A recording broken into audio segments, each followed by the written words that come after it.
Welcome to the Get Over Yourself podcast.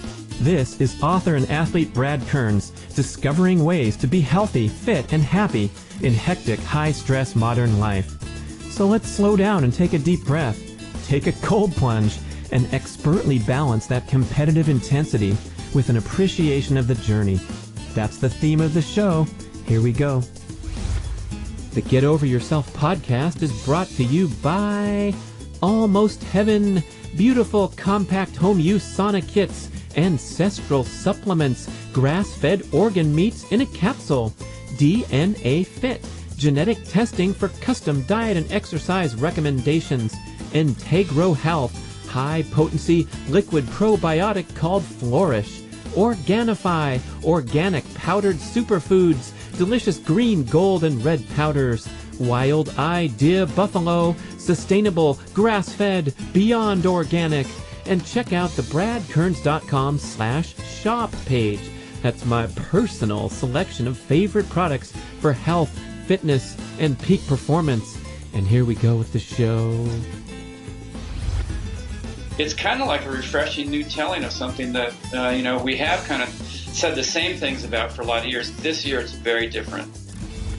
I did a little running just because I like to run, and next thing I knew, my energy came back, and of course then, I could hear the island was calling like, you need to come back. And so I ended up coming back. But these are stories these are pieces to the puzzle that nobody's heard before. People would always say, my close friends, Dave, just go out for a 4-mile run. You'll feel better than doing nothing. I always had this sort of compulsive behavior. It was all or nothing.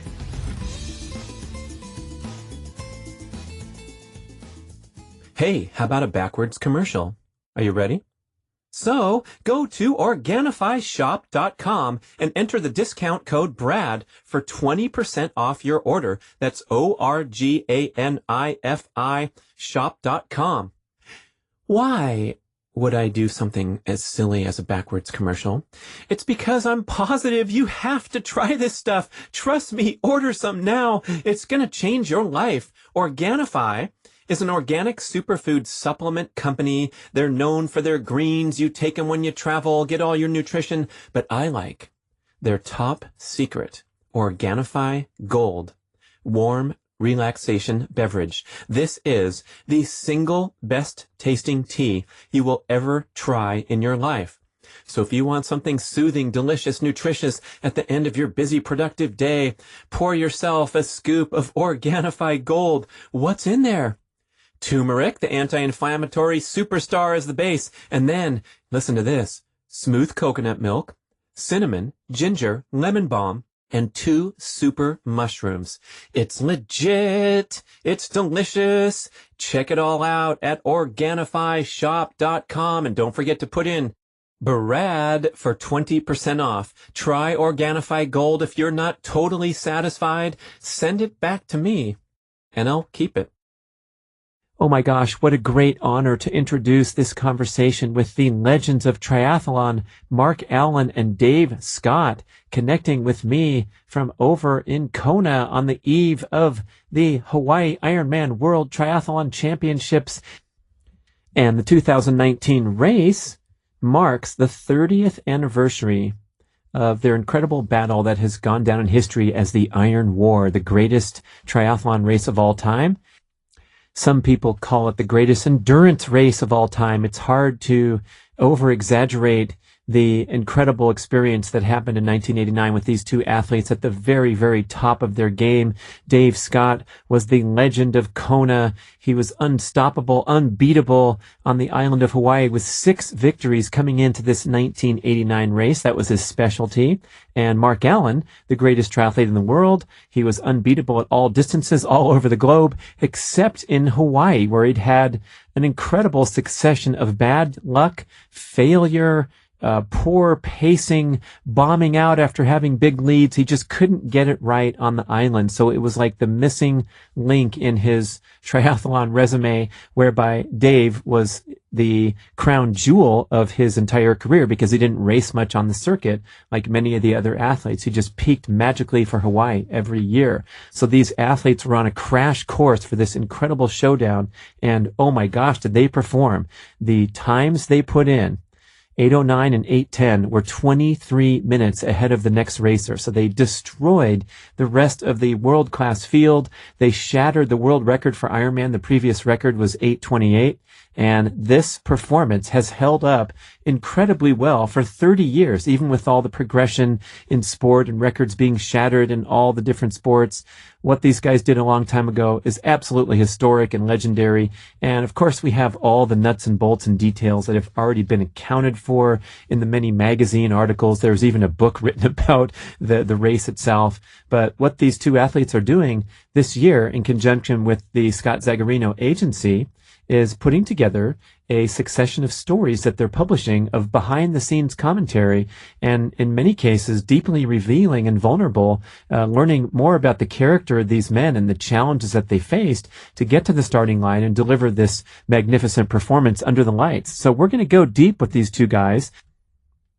If you're a triathlete, oh my goodness, are you in for a treat? And even if you're not a big fan of the endurance sports, just the life lessons and the reflections of these great performers, I think you're going to really love this show. These guys are wise, they're funny, they're reflective, they're vulnerable. Mark Allen and Dave Scott, the greatest triathletes, reflecting on the greatest race of all time. Here we go. I am so honored to have Mark Allen, Dave Scott, the dynamic duo, 30 years later, celebrating this wonderful anniversary of what many people are calling the greatest triathlon race of all time, maybe the greatest endurance battle of all time, because you guys were side by side for 8 hours, and now we're side by side for a little less time than that with the show. So I'm talking to you guys from Hawaii. What's it like out there in Ironman build-up week? It's great because people ask me anyway, don't you miss racing? And I just tell them, look, I'm here and I'm a part of it. You can feel the energy. You know exactly what the athletes are going through.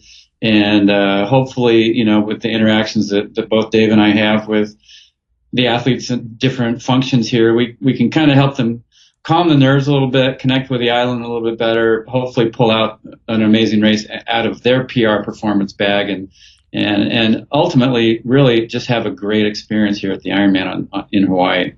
Ah, so that's your defined role. Interesting. You guys are walking around super chill, got a banana in your pocket, a pineapple in your hand. No bananas. Yeah, telling everybody to chill. I love it.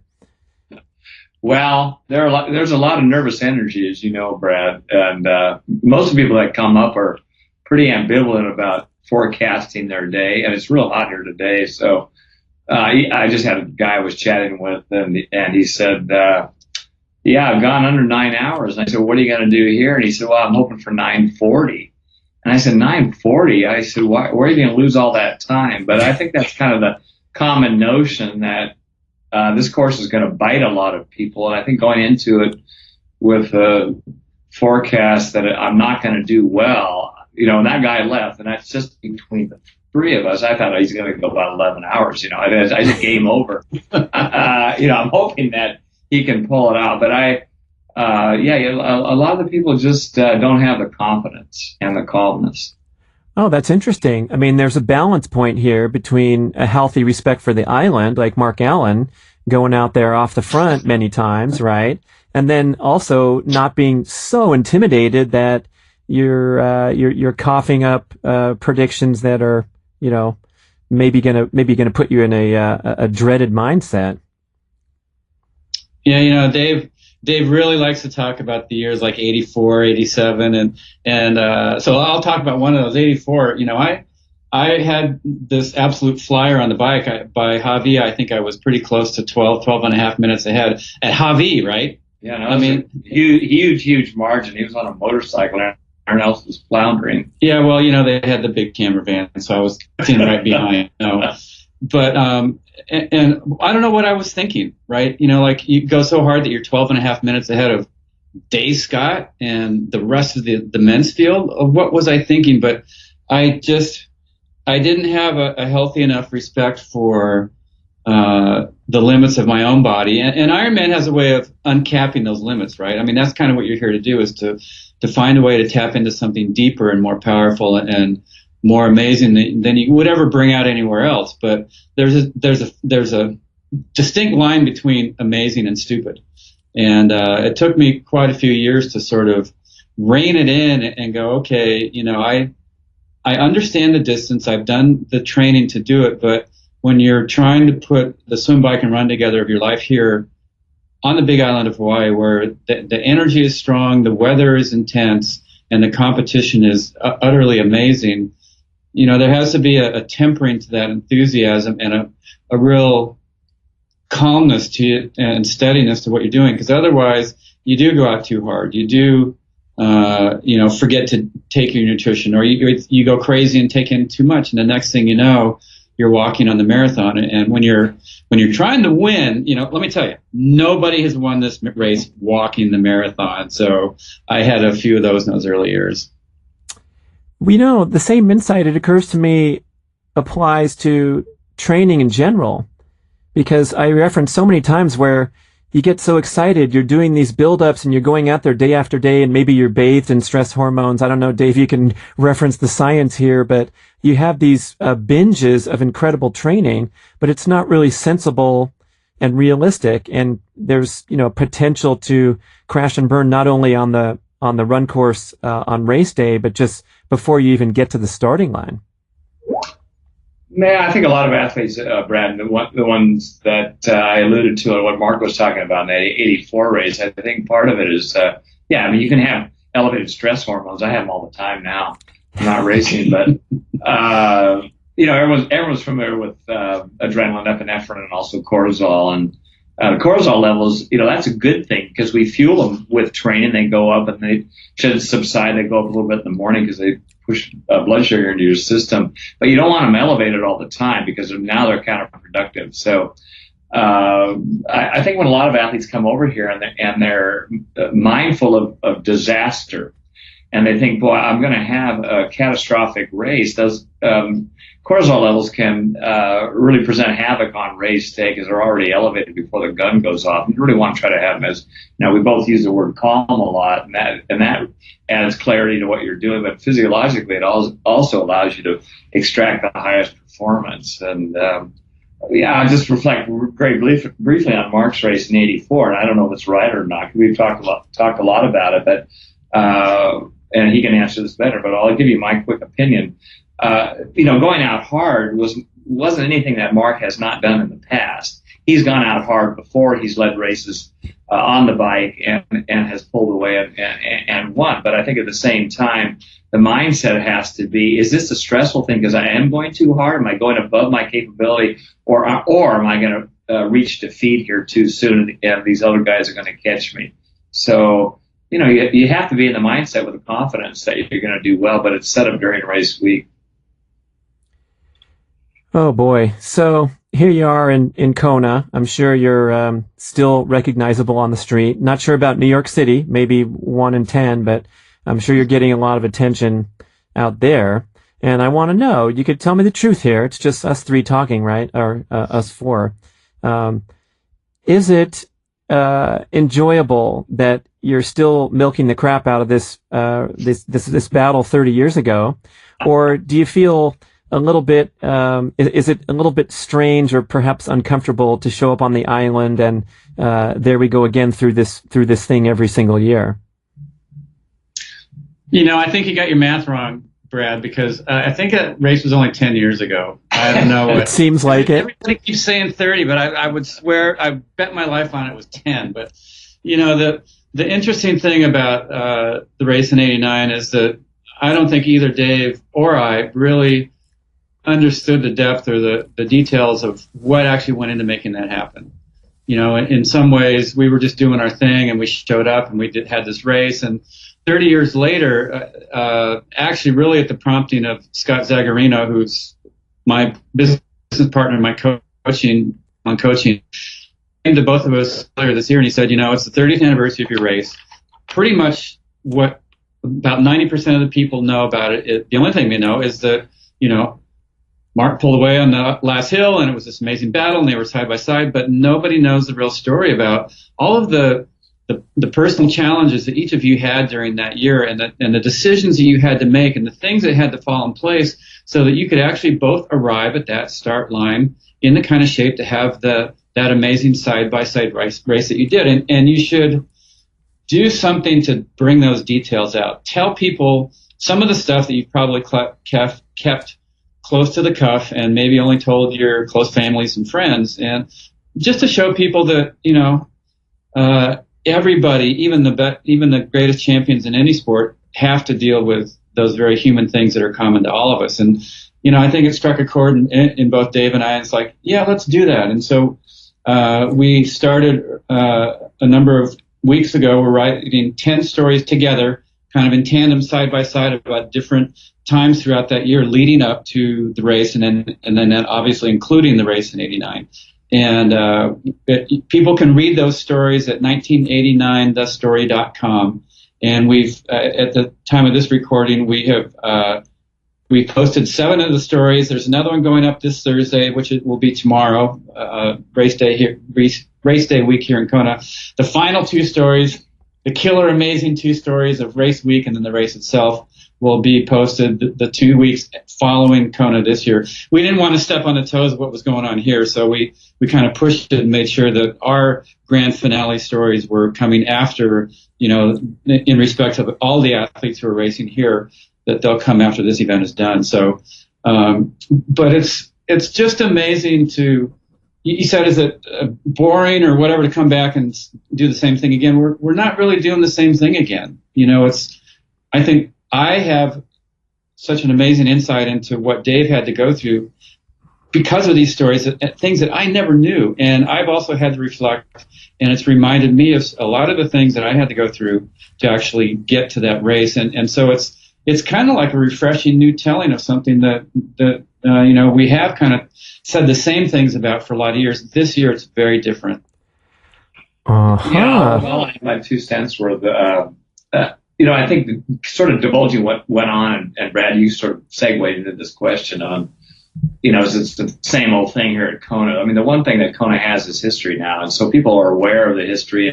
And I think where we started on this conversation is the difficulty of this race and the psychological part that people have. So people reflect back on this '89 race, and we had pretty decent times back then that held the testament of time, and I think a lot of people are just mildly blown away by the times. 30 years ago, what Mark was just talking about is that yes, the race itself has been profiled in the eyes of the journalists that watched it, and interviews that we had. The interesting thing in reading Mark's synopsis, and then we're putting these side by side and overlapping them in each of the stories, is what we do and have divulged in the storyline. And so to read Mark's account, I'm going, wow, really, that's amazing. and also, I think the other side of it is, which I clearly have stated many, many times, I battled depression a lot during my career and wrestled with that. And I think that's a real misnomer in sort of looking at both of us as these, you're just amazing. You won 6 each, and every time you came out there, you had a great day, and there's no issues in your life. And that was totally the contrary. I was a nut job for a good part of the year, and I'd rally, and I had friends and family that would, kick me in the pants and say, you got this big race coming up. Yeah. So Dave was commenting that, there were these parallel stories, and, in fact, there were actually 2 points during the year where I was not even going to go to Kona. One of them was at the very beginning of the year, because I was coming off what for me was a pretty disastrous string of 6 races in Kona where I could be in the lead, but I couldn't win it. And in 1988, the year before, Dave pulled out the night before the race. I thought, it's mine. I ended up getting 3 flat tires, finishing in 5th place, farther out of the lead than any of my other finishes there. And I thought, you know what? I'm not cut out for this race. There's something about it that's not for me. And so when I actually started training in January that year, I was not even going to go to Kona.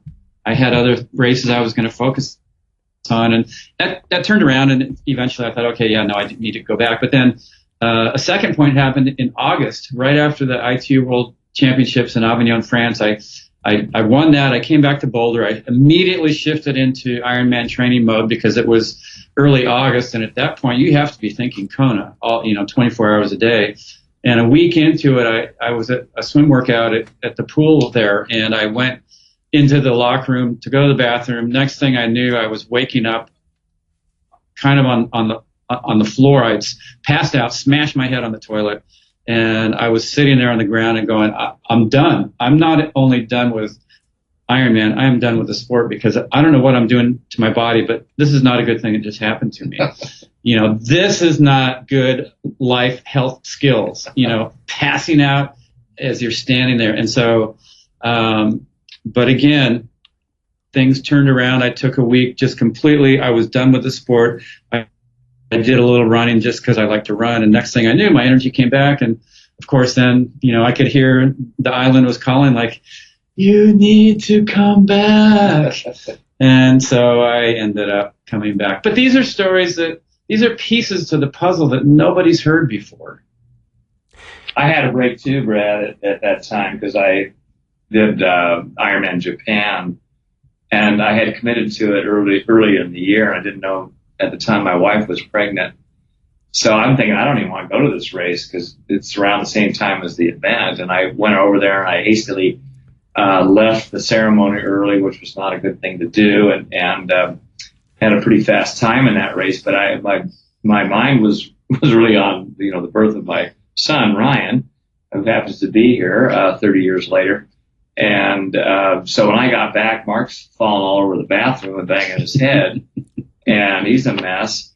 And I'm not even thinking about the race. I'm just thinking about my son. So I came back from going 801 in Japan, and I didn't really care. I thought, well, I got Kona in a few months, but I'm really just sort of enthralled with my new son that was born a couple of days later after I got home. And so I had a really 2 weeks where I just didn't really care and didn't want to think about Kona. And then all of a sudden, I think I got an electric rod from my sister and said, you better get off your butt. You can't breastfeed, so you better start exercising. So that was, and I didn't know what Mark was doing, but we kind of had parallel times in the early part of August where we didn't really know what we're going to do in Kona in October. Yeah, I guess you can't really share those stories in real time because it's possibly too vulnerable for an elite athlete with all this attention and expectation and pressure. Probably takes a while to unwind from that. I gather that you guys rarely train together or never train together, probably for the same reason, which is unusual because I think most of the triathletes mix together pretty well in the hotbeds, Boulder, San Diego, or what have you. But was there sort of protective mechanisms going on where you were keeping things close to the vest?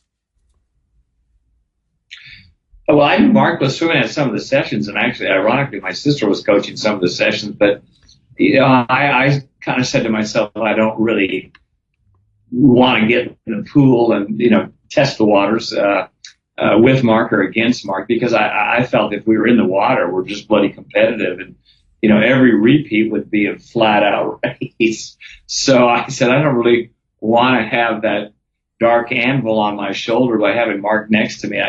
I do remember one workout, and Mark had one of those hydroplaning pull buoys on, Brad. I'm sure you're familiar with one of those things. He had paddles on the sides of garbage can lids, and I said, gee whiz, that's not really swimming. I don't think they were making those spongy neoprene suits at the time, but I could kind of see him over a couple lanes, and he was, swimming each 100 under a minute or something, and I said, okay, this is a bunch of crap. He's not going to be able to do this in the race. I thought the last thing I really wanted to do was to try to set up a ride or an actual swim workout with Mark. But at the same time, I knew Mark was working hard. We had many battles. The insight or foresight that I had was that he was going to be ready in '89, and it really kind of goes back to that, I obviously had great admiration for Mark, but had no desire to sit down and have a beer with him or work out with him. Yeah, I loved having training partners, but a training partner is somebody that you can go out with and have a really bad day and it doesn't bother you. And I can guarantee you, if Dave and I had trained together and I was having a really bad day, it would bother me, because, here's a guy that's setting the standard for this entire sport. He's won the race 6 times going into '89, and there would be nothing to be gained by training with him. And even if I had a good day, it would probably be because I was going too hard. I was training too hard, and as you alluded to very early on, Brad, it's really important to try to stick to what's important for you to do and not get caught up in winning the day's, workout each day. Because if you do that, by the time you get to the race, you're going to be done. You're going to be flat. You're going to be exhausted, overtrained, and you're not going to have that great race. Those special moments, you've only got a few of them in your life. And so why waste them on a training session? Right. So Dave, you talked about these down periods, these struggles, and obviously Mark, reading the interviews, books, talking to you, it's not easy peaches and cream and cereal boxes and new shoes coming in the mail every 3 days. And I'm curious, there's a lot of research now, medical psychological research, that creative people have a greater propensity for a more extreme fluctuation in ups and downs of life, mood, energy, and all those things. And I'm curious, were those down periods potentially a necessary component of harnessing, the amazing energy to push the limits of human endurance? I'll ask the question to both of you. I kind of look back at my career, and I think those were pretty destructive moments, Brad. And I think we can kind of put them in a box and say, but the outcome is, you won 6 Ironmans and you did pretty well athletically. I can look at those periods in my life, and they brought me down so low, similar to any other depression or compulsion that people have. And I kind of parallel to an alcoholic. We know that we shouldn't drink too much, and if I drink too much, it's going to set me over the edge psychologically and physiologically. And people would always say, my close friends, Dave, just go out for a 4-mile run. You'll feel better than doing nothing. And I always had this sort of compulsive behavior. It was all or nothing. So a 4-mile run wasn't the dosage that kind of mollified or tempered my depression that I had, and I knew it was real chemically induced. The more I put off exercise, which was my release, and ultimately my release every time I dig myself out of it, I also treated myself to this self-inflicted torture. I think that seems kind of excessive in the word choice I just put on it, but it got to the point where I didn't want to talk to anyone. I didn't want to see anyone. I would isolate myself in the house. And the difficulty was just kind of stepping out for the first time, knowing that what I could control was really my fitness, but yet I didn't. So I think it's puzzling for people to understand that. But the simple phrase, it was either I could do it extremely well or not at all. It was black. There was no in between. And, I looked at it because I'm keenly aware of depression that manifests itself with other athletes and also entertainers. And it's pretty prevalent. And, it's unfortunate. Maybe the gold bar of the standard is too high, but it did bother me for a long time. And I have a simple rule I followed for 20 odd years. Just do a little bit of exercise. And if I get out and breathe the air and just start moving, I get that morphine-like kick. Those endorphins go up, and I feel like, now I can manage the day. And I didn't do that back when I was competitive. I would say I had a lot of really tough moments as far as results that were very difficult to swallow and to accept. And, in the short run after 1989, I thought, why did I have to go through all that tough stuff? I was a little cynical in a sense. And then I realized that it was those really, really difficult races that I had where I had to pick up the pieces. It was the really difficult races where even in the middle of it, I had the choice. Okay, I'm walking. Dave just passed me. Is this day a waste? And if it's not a waste, how can I make it worth keeping going?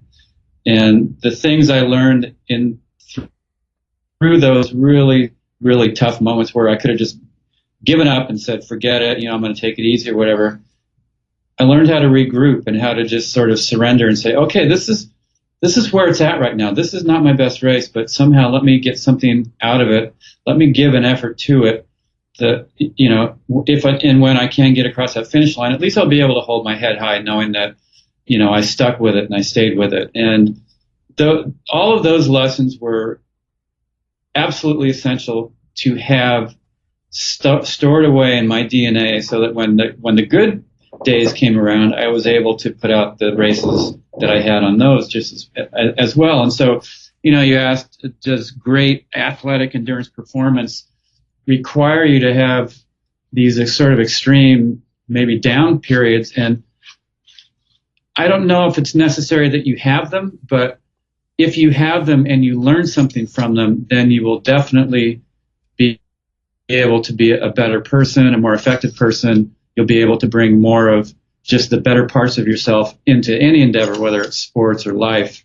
And that's kind of where, 1989, it was about a race, but it was about life. And again, that's something that Scott Zagarino saw. He's the one publishing all of these stories. And he said, you guys have so much that you learned through those darkest times when you weren't, that your life wasn't following the iconic road and view that all the people out there who see you on TV one time a year think your life was about. And we've actually had people come up to us, both Dave and I, this week and say, this gives me hope because these are things that are in my life too. And I thought because of that, I would never be able to do something amazing with it. And now I'm seeing that, no, I have hope for my own life and my potential. Right. And obviously you both have this tremendous perspective looking back over decades. And I guess you could really call it a phase like Dave Scott's Rockstar Motley Crue phase, where he was holed up in the house, just like them, and didn't want to come out and talk to people. But now you had to go through that to be the man that you are today. I don't know if it might be a dumb question to say, could you do it differently and still wind up crossing the finish line, winning 6 times, but being this wonderfully balanced, sunny, well-adjusted person from the years that you competed? I'm not that insightful, Brad. I don't know how to answer that question. You presented it very well, but I certainly don't have the answer. I mean, I had depression that I recognized all the way back to my early 20s, well before the sport. And I think it was just it was a standard in athletics because I was always a jock, and but even on a test in school is the same thing. It was just the pressure that I put on myself, and I don't really know where that came from. My parents were good people, and I kind of look back at the times I finally saw a counselor and talked to that counselor, and I felt kind of this hidden pressure that really wasn't a heavy hand by my mom or dad. I was just compelled always to drive myself to this crazy state. And if I could turn it around differently, I think I pulled a lot of people that were close to me into helping me rebound. I think that's a hard burden to accept, my family and close friends, and I relied on them because it sounds like I was in dire straits. There were times where I just was catatonic almost, and I didn't really want to do anything. And I felt, gee, I don't really care about, the next race I'm going to do. I can't even put my shoes on right now. Yeah, I think most people in town this week can relate to this hard driving type A, very driven mindset, and that voice eating at you day and night to achieve and accomplish. And of course, I went through my years competing as a pro, and now titling my podcast "Get Over Yourself." I'm trying to grow up and have this perspective or this balance of, pushing hard and achieving great things, let's say, still in athletics or in my career, but not dipping back into that dysfunctional part that you both describe, where you're suffering pain and torment, mentally because you didn't win a race. It's like, boo-hoo, Mark Allen. I'm sorry you got fourth in Hawaii. Most people would kill for top 5, right? I mean, yeah, getting a flat 3 times sucks. So that's a worse fourth than the guy who passed 12 people on the run. But today, as I finish my rambling question, can you apply this perspective in a healthy manner? Do we have like a happy ending to the story as you guys are into adult life and doing all kinds of other things besides laying it down on the lava fields? Well, I think the happy ending to the story is what we're doing this year with 1989 thestory.com. We're telling and sharing what happened, and a lot of, I think, what brings things full circle for people is, first you have something that's challenging. Second, maybe then, you figure out what that is. You do a workaround that gets you past it. And finally you get to a point where you just accept that, I had something that was holding me back, whether it was my personality or an approach or a perspective that really wasn't healthy. And now I'm sharing that with you, the universal you. And that's just I think a real healthy perspective.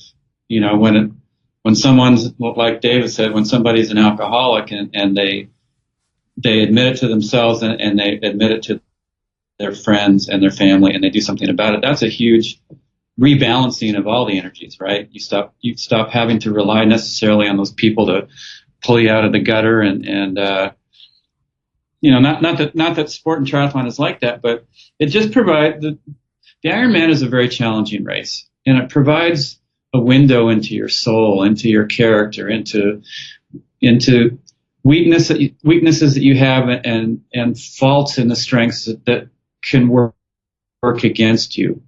And, both, I would say Dave and I really do like to put out something perfect no matter what it is that we're doing. And so you have a lousy race, that's not perfect and it can get you down. Or you have a lousy workout, that can drag you down. But ultimately, here we are, we're side by side and we're kind of joining forces and telling these kind of fun stories, and 2 senior citizens, Brad. Yeah, that our teeth are still on our head and the wheelchairs are going to be delivered later today, but so far we can ramble around the hotel room here.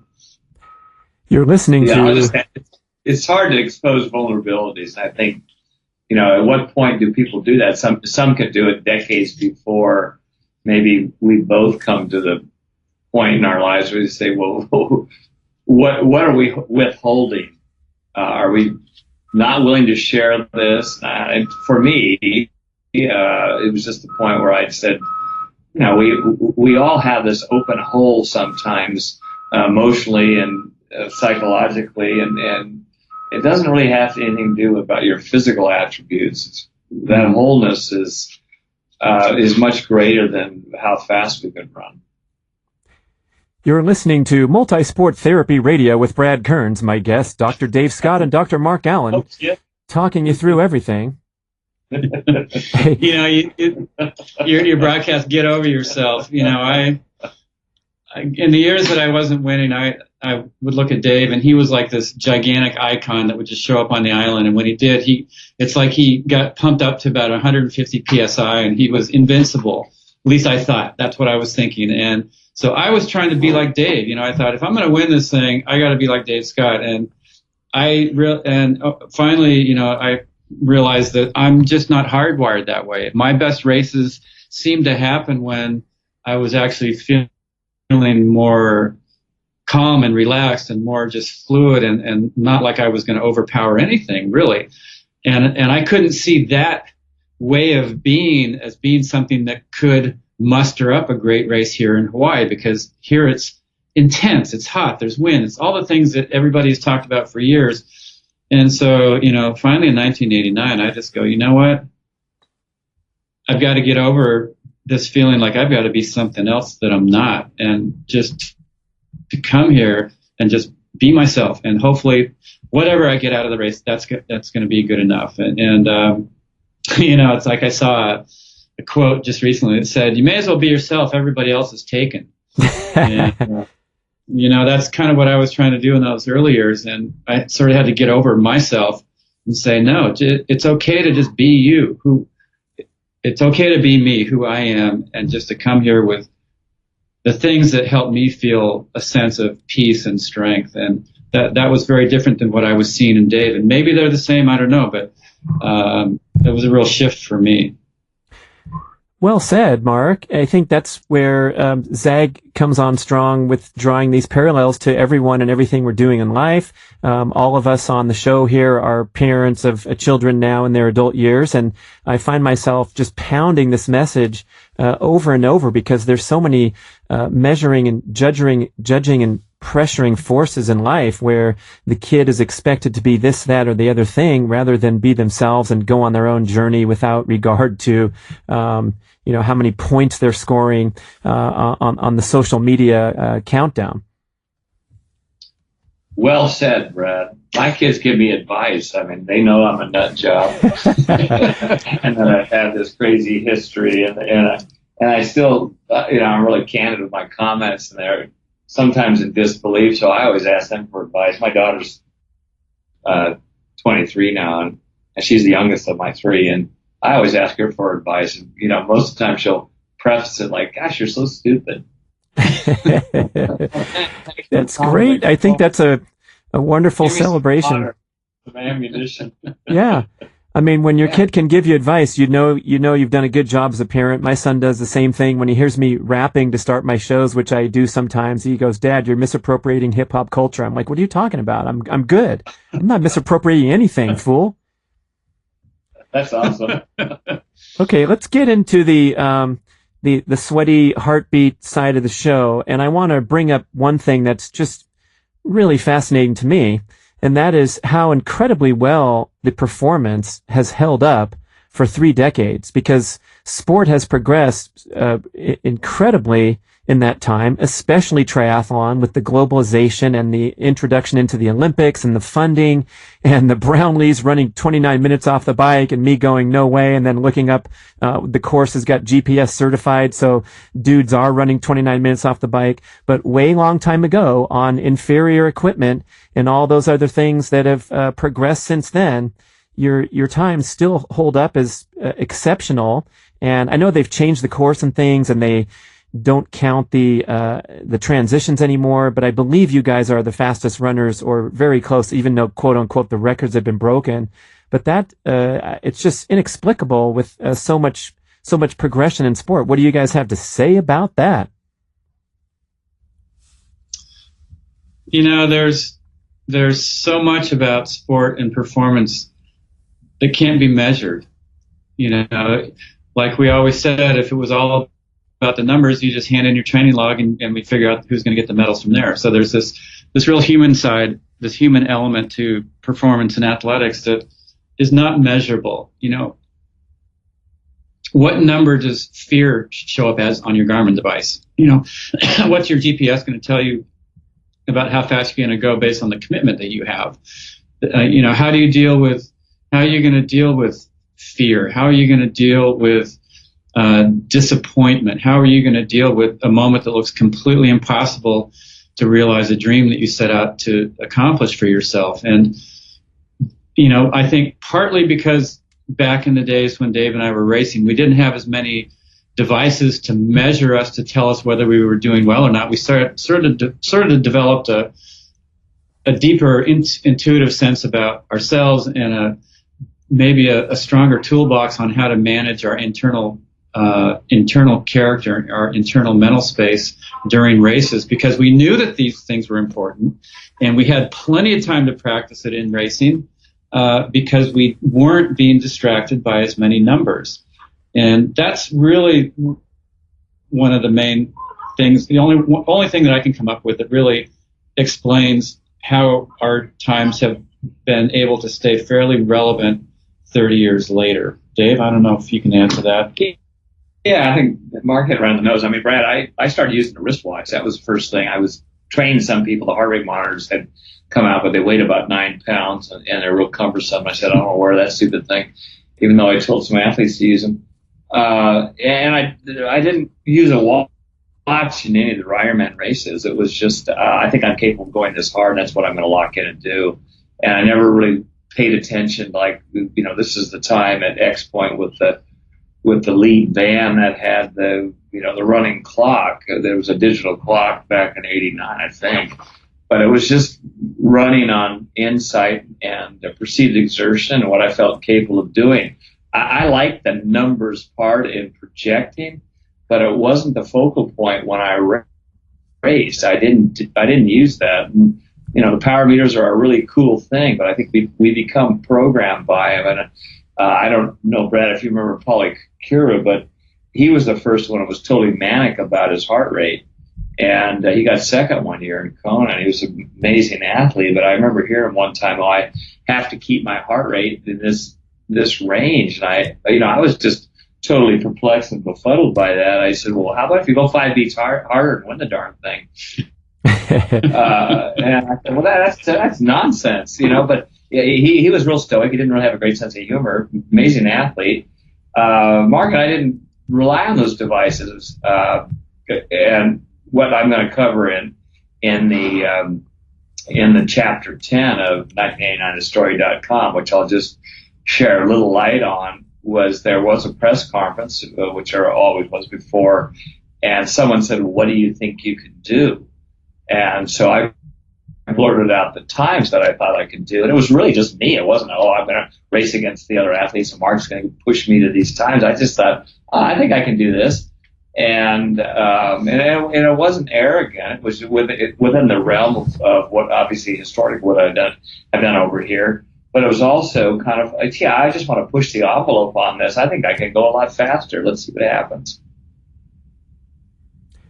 Well, I think the dreaming it up was definitely the necessary first step for anyone breaking a world record. So that's an interesting insight. I'm also curious. You guys are both so deep into the coaching scene for this entire time, your entire duration in the sport, and we know there's a big problem with overtraining and some of these patterns that the triathlon crowd is engaging in. And I'm wondering if that's some of the holdback too, besides this obsession with tech. Even at the elite level, certainly at the amateur level. But Dave, I remember you telling Andrew and I in a meeting in 1988, if you just run 3 hours in Hawaii, you'll be top 10. And it was like a side quip. And I remember, every year when you look at the results, the splits, it pretty much holds true that if you can pedal a bicycle for 5 hours or whatever and get off and run a respectable marathon, which kind of implies that you've taken care of your body for the many months leading up to the race and you haven't overtrained and kind of, set yourself up for calf cramps or stomach distress or things that occur in an overly stressed athlete. I wonder if that's a component of it too, not only in the elites, but for everyone. Can we go faster if we maybe slow down and take care of our bodies a little better? That's kind of one of the mantras that I use with my athletes a lot is slow down to get faster. And it's actually one of the keys in the book that I wrote with Brant Secunda, Fit Soul, Fit Body. It is slow down to get faster. And that's, human beings are not hardwired to go super anaerobic really hard every single day, every workout, every week. We're the best endurance animals on the planet, even better than horses. And so we're designed genetically to function really well at just moderate paces over long distances, over long periods of time. And, you start throwing in the fight or flight anaerobic stuff, that's essential to fine tune that real aerobic base and that endurance engine, but it's not, should not be the main staple of your training diet. I don't think anyway. And, it'll give you super quick, good results, immediate fitness gains, doing really hard stuff. But becomes a slippery slope very quickly because, as Dave said, that raises cortisol, and over time, if it's elevated all the time, you're going to be burned out, you're going to get injured, it'll suppress your immune system, you'll feel lack of motivation, your sleep gets disrupted, you start actually getting a reduction in release of human growth hormone, testosterone, all the things that you don't want to have happen as an athlete, right? And so, I think that was one of the things that really helped me, was just sort of trying to be a little bit more moderate in my day-to-day enthusiasm so that I had more consistency over the long haul, and then ultimately better results because of that. Dave, what do you think?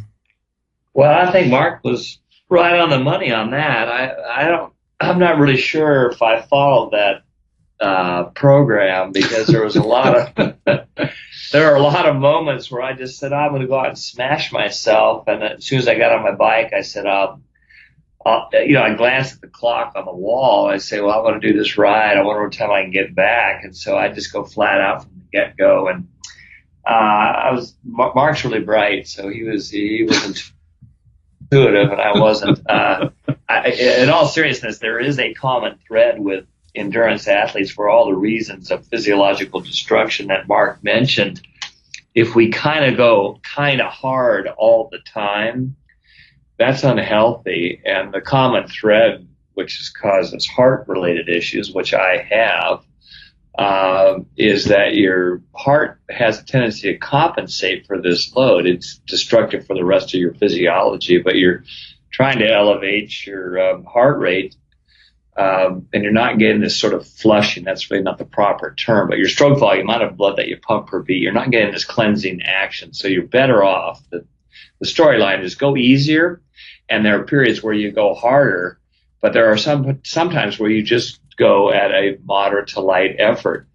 I know the data on this. I studied it before I actually had this problem. I've talked to a lot of electrophysiologists and cardiologists on it that have looked at the incidence and the prevalence of heart arrhythmias with athletes, and it's off the charts. So triathletes are having problems, runners, cyclists, Nordic skiers, and really seeing the onset coming on earlier, not multi-decade athletes like myself. Mine didn't come on until I was over 60, and I just kept kind of smashing myself. And the common one that most athletes hear about is atrial fibrillation.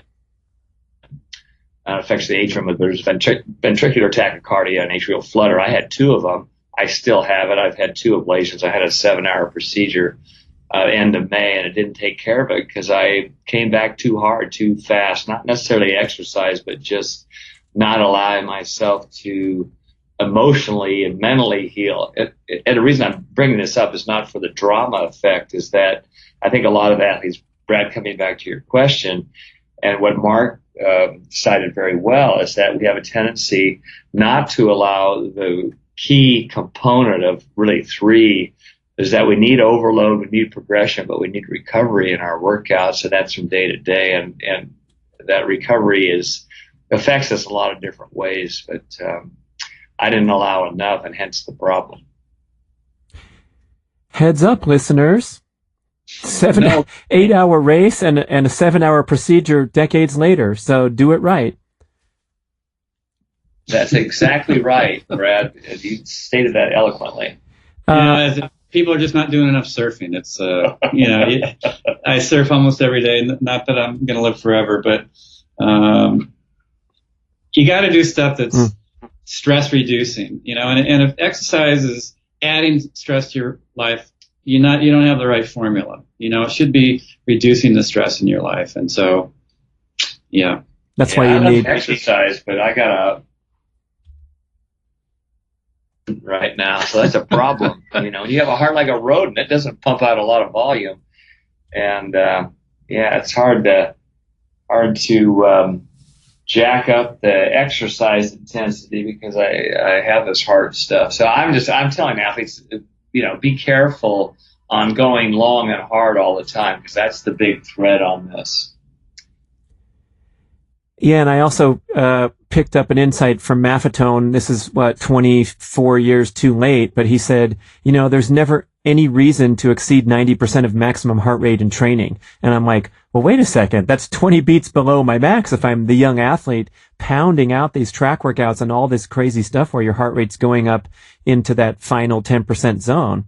And it makes a lot of sense, with the argument being that you don't really need to train your brain nor the anaerobic muscle fibers to go at maximum effort unless it's a race where there's, people screaming behind barriers. So I think, we've progressed so far. A little bit on that, Brad. I mean, and part of it, excuse me for interrupting, because I want athletes to get it right. The higher intensity interval train is fine. It's just that you can't do big volumes of it, and you can't do it back to back. Mm-hmm. But it's a real good stimulus for elevating this protein called myokine, and that has a very positive effect on your physiology. It's just that the repetitive volume of it is really the destructive part. So Phil had part of it right, and I'm not trying to downplay his messaging. It's just, and I think probably his forewarning is that he was seeing too many athletes just to do too much on a repetitive pattern day to day. So the hard bits are fine. You just have to temper them a bit. Mm-hmm. Right, and I guess the duration is so important too, because I'm going out and doing all out 200 meter in my workout, or running 100-meter sprints, which I think is promoting health as well as fitness. But when you're going out there and doing, running up the side of a mountain, trying to stay with the pack, and then doing it again on Saturday, that's where we see these digging yourself a hole and getting into the cardiovascular disease risk category. Correct. So guys, you talked about your struggles leading up to this big event.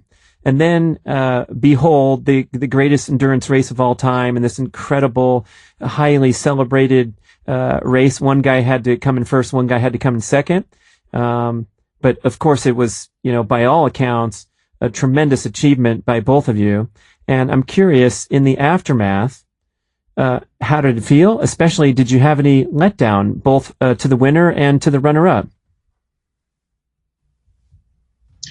Well, it was pretty hard to be let down after you win the race, especially because it took me 7 years to get it right, and I've gone through a lot of personal challenge just to even get to the start line that year. So it was very, very satisfying. In the years to come, it became clear though that winning a race does not make your life ultimately this ecstatic experience 24 hours a day, 365 days a year.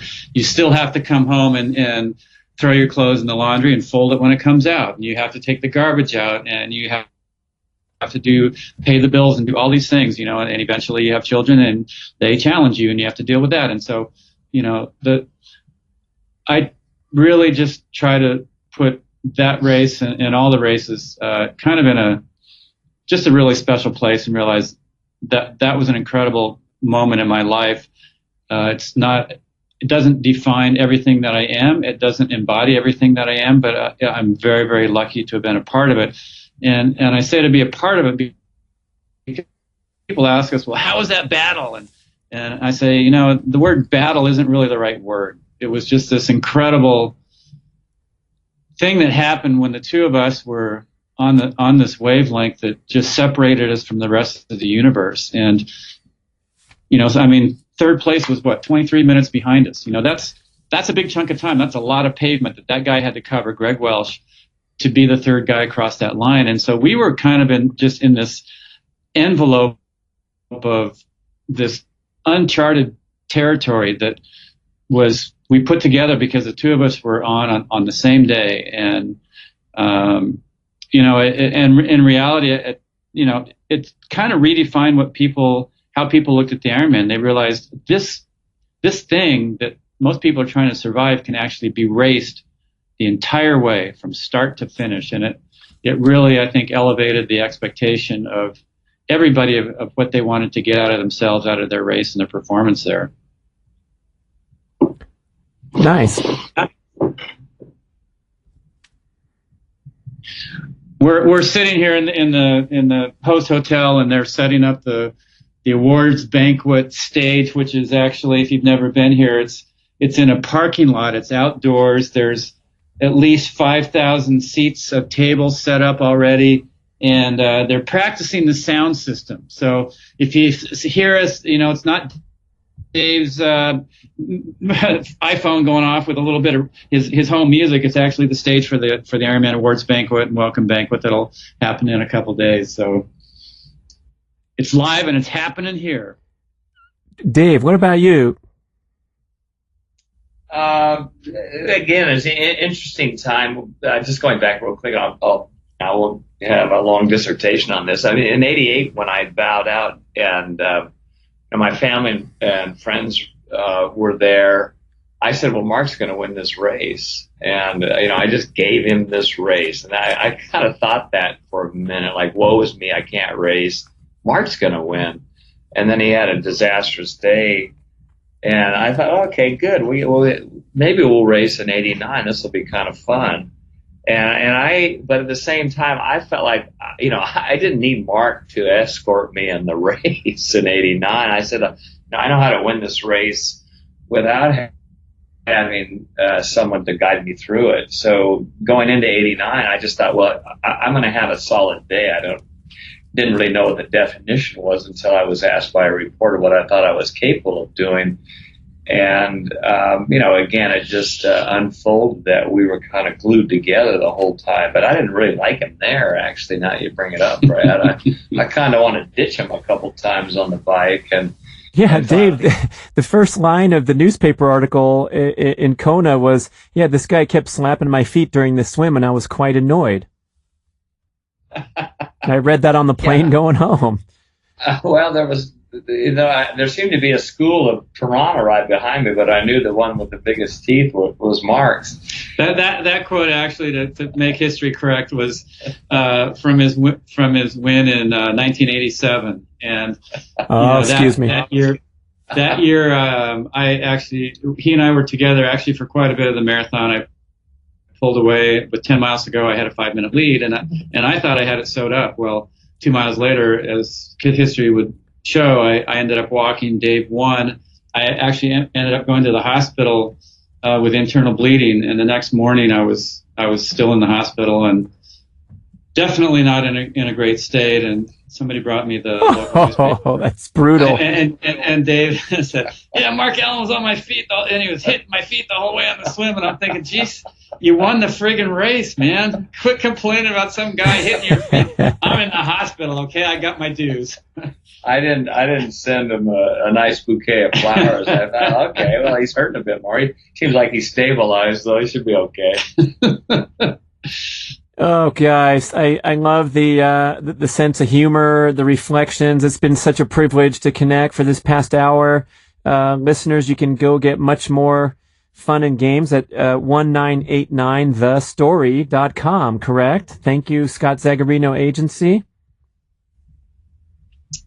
Yes, thank you, Brad. It was a pleasure chatting with you. You obviously know our history well. We raced against you as well during your heydays. So, the numbers weren't huge with the talent, but we had a talented pool way back when. So it was just happened to be Mark and I on a period during the '80s where we raced a number of times. And you're looking pretty dang good yourself, man. Yeah. So.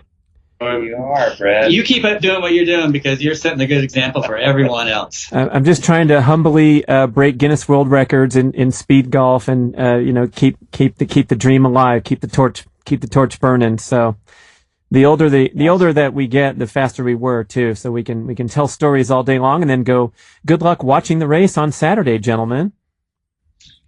Thank you, Brad. We have some duties coming up here real soon as part of our obligations with Ironman, but it was a good week. I'll just add one thing. I mean, what you were kind of talking about yesterday and sort of the week here, and one of the things that Mark and I just decided to do was to greet the people that were coming in on the parade. So all the nations were coming in alphabetical order. We just sort of stood out in front, and I don't know how many, I don't know, hundreds and hundreds of pictures and sweaty bodies kind of engulfed us. But I think, part of it wasn't just ego inflating for us to do this.